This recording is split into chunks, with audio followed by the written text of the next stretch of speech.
আজকে প্রচন্ড জ্যামের কারণে শর্টকাট মারতে গিয়ে যে আমাদের সাথে এরকমটা হবে সেটা আমরা কখনোই ভাবিনি। তো চলো আজকে পুরো কাণ্ডটা তোমাদেরকে প্রথম থেকেই বলি। বেঙ্গালুরুতে থেকে 3 মাসের মধ্যে 10K ফলোয়ার্স করার চ্যালেঞ্জের আজ হলো ডে 43। আমাকে যে ফেসবুক ইনস্টাগ্রাম থেকে ফলো আর ইউটিউব থেকে সাবস্ক্রাইব করে আইডির নামটা নিশ্চয়ই আমার পরদিন ভিডিও শেষে দেখতে পাবে। তার জন্য বেশি কিছু করতে হবে না, তাড়াতাড়ি ফলো বা সাবস্ক্রাইব করে কমেন্টে নিজের নামটা লিখে দাও। তো তোমরা হয়তো ভাবছো যে আমি সোয়েটারটা গায়ে না দিয়ে কেন কাঁদো করে নিয়ে যাচ্ছি। আজকে সকালের দিকে ঠান্ডাটা অনেকটাই কম, তাই আর সোয়েটারটা গায়ে দিলাম না। সোয়েটারটা নিয়ে যেতে হবে কারণ রাত্রের দিকে আসার সময় ভালোই ঠান্ডা থাকবে। সেদিকে ভিউটা দেখো কত সুন্দর, ভেরি ভেরি নাইস। তোকে সেদিকে রাস্তায় আসতে দেখি প্রচুর পরিমাণে জ্যাম, তাই ভাবলাম যে জ্যামের মধ্যে দিয়ে যাচ্ছে বেশ ফাঁকা রাস্তা দিয়ে গেলে ভালো হবে। তাই আর বেশি দেরি না করে এদিকে আমরা শর্টকাট নিয়ে নিচ্ছি।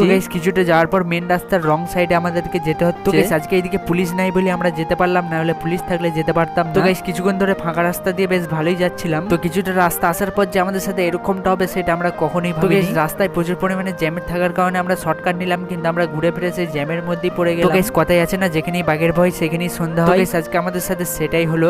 আজকে আমাকে কেউ ফলো বা সাবস্ক্রাইব করেনি, তাই কাউরির নামটা নিতে পারলাম না। তুমি আর বেশি ভাবনা চিন্তা না করে তাড়াতাড়ি করে ফলো বা সাবস্ক্রাইব করে দাও। কালকের ভিডিওতে তোমার আইডির নামটা নিশ্চয়ই দেখতে পাবে।